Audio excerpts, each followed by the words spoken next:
बेटी जाओ कबूतर चाचा की दुकान से सब्जी ले आओ। मम्मा, वो है ना गौरी आंटी का बेटा जग्गू कौवा, वो मुझे बहुत तंग करता है। कल उसने मेरे पैसे भी छीन लिए थे और मुझे बहुत तंग भी किया। गुड़िया बेटी, ऐसे बुरे पक्षियों के मुंह नहीं लगते। आप अपनी राह जाना और अपनी राह वापस आना। गुड़िया अपनी टोकरी उठाती है और सब्जी लेने अपने घर से निकलती है। चाचा कबूतर, आलू मटर और आधा किलो टमाटर दे दो। पीछे से गौरी का शरारती बेटा जग्गू आ जाता है। अंकल अंकल, पहले मुझे सब्जी दो, मुझे बहुत जल्दी है। बेटा धीरज रखो, इतनी भी क्या जल्दी है, पहले गुड़िया आई है, मैं गुड़िया को सब्जी देकर बाद में आपको देता हूँ। नहीं नहीं, पहले मैं लूँगा सब्जी, पहले मैं लूँगा। चाचा कबूतर ठीक है, आप पहले इसे ही सब्जी दे दें, मैं बाद में ले जाऊंगी। इसे तो हर वक्त जल्दी ही होती है। चुप कर जाओ, मैंने तुमसे बात की। गुड़िया जानती थी कि जग्गू कौवे से बात करना फजूल है, इसलिए वो चुप ही रहती है। और जग्गू कौवा चाचा कबूतर से सब्जी लेकर जल्दी जल्दी में वहाँ से उड़ जाता है। जग्गू कौवा तो ऐसे जा रहा था जैसे उसे बहुत ही जल्दी हो। वो बेरी के कांटेदार पेड़ से टकरा जाता है और गिर जाता है। उसकी सारी सब्जी इधर उधर बिखर जाती है और उसके पंख घायल हो जाते हैं। कबूतर जग्गू कौवे को गिरा पड़ा देखकर वहाँ आता है।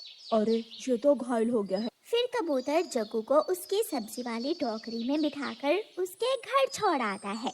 गौरी, इसके पंख पर पट्टी बांध दो, खून बह रहा है इसके पंख से। जग्गू बेटा, मैंने आपको कितनी बार समझाया है, ध्यान से सारे काम किया करो।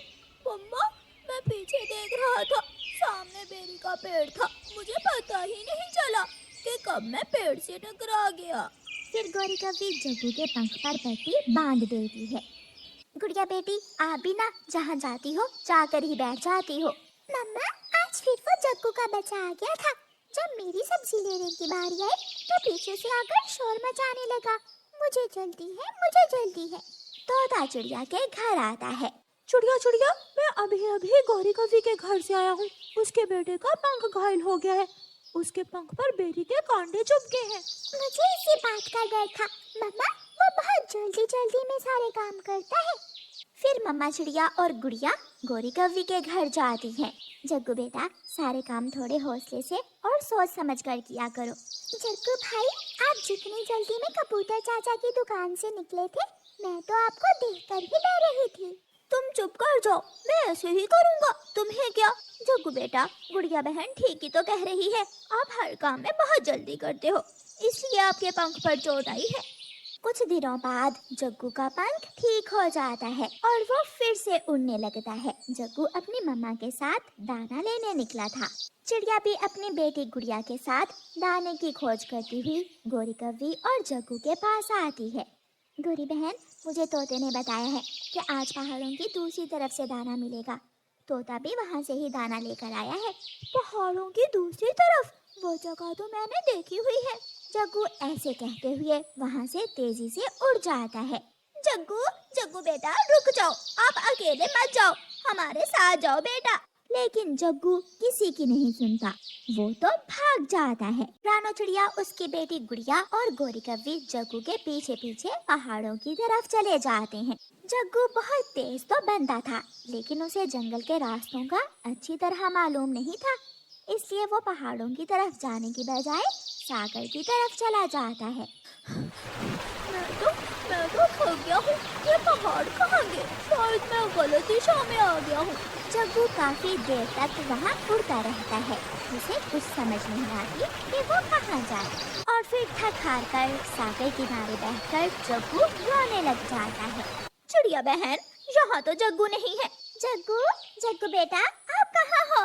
मम्मा, जग्गू जल्दी में किसी गलत दिशा की तरफ चला गया होगा। मैं सामने जाती हूँ। गुड़िया, आप वहाँ देखो, और गौरी बहन, आप पहाड़ों की दूसरी तरफ जाकर जग्गू को आवाज दो, वो यहाँ ही होगा।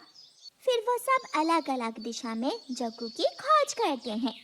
गुड़िया बेटी, क्या मिला जग्गू? नहीं मम्मा, वो तो कहीं भी नहीं है, वो रास्ता भूल गया होगा। मुझे पता है वो हर काम जल्दी जल्दी में करता है, इसलिए वो जल्दी जल्दी में गलत दिशा में चला गया होगा। गौरी कौवी भी थक हार कर वापिस आ जाती है। चिड़िया, जग्गू तो पहाड़ों की दूसरी तरफ भी नहीं है। अब मैं क्या करूं? कहाँ से ढूंढूं जग्गू को? गौरी बहन, आप चिंता ना करें, आप वापस घर जाएं। मैं और गुड़िया आपका दाना लेकर आती हैं। हो सकता है जग्गू वापस घर चला गया हो। शुक्रिया चिड़िया बहन, मेरा भी दिल यही कह रहा है कि जग्गू वापस घर ही चला गया होगा। गौरी कभी वापस घर चली जाती है। मम्मा चिड़िया और गुड़िया खेत से दाना ढूंढने लगती हैं। जग्गू तो घर में भी नहीं है। शाम होने वाली थी। अब गौरी कव्वी को कुछ समझ नहीं आ रही थी कि जग्गू को कहाँ तलाश करे। जग्गू कौवा रोता हुआ सागर से पीछे मुड़ता है। सामने घना जंगल था जिसे देखकर वो बहुत डर रहा था। थोड़ी ही देर बाद अंधेरा बढ़ जाता है और जग्गू कौवा एक सूखे हुए पेड़ के नीचे बैठ जाता है। गौरी, क्या जग्गू आया नहीं घर वापस? नहीं चिड़िया, वो घर में तो नहीं आया।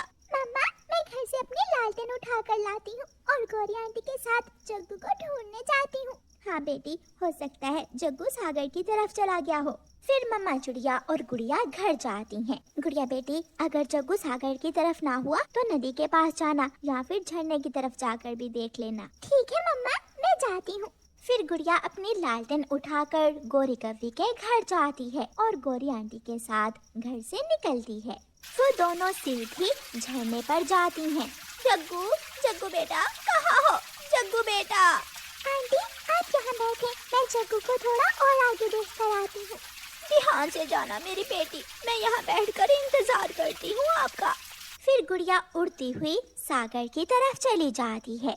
जब गुड़िया घने जंगल से गुजरती है तो उसे किसी की रोने की आवाज सुनाई देती है। गुड़िया मुड़ती है और जग्गू कव्वे को देख लेती है। गुड़िया पीछे से जाती है। कौन हो तुम? गुड़िया हंसने लग जाती है।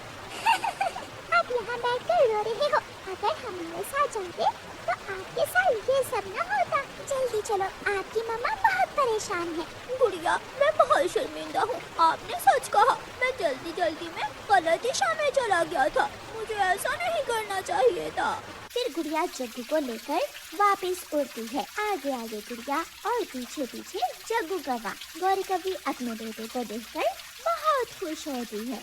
कहाँ चला गया था मेरा जग्गू बेटा? बेटा जग्गू, दोबारा कभी ऐसा ना करना। मम्मा, मुझे माफ कर दे, मैं जान गया हूँ। और गुड़िया बहन, आज के बाद मैं हमेशा आपके साथ ही जाऊँगा, जहाँ भी जाऊँगा। और हर काम में जल्दी नहीं करनी। फिर वो सब घरों को चले जाते हैं। गुड़िया ने गौरी आंटी की मदद की थी, इसलिए वो बहुत खुश थी।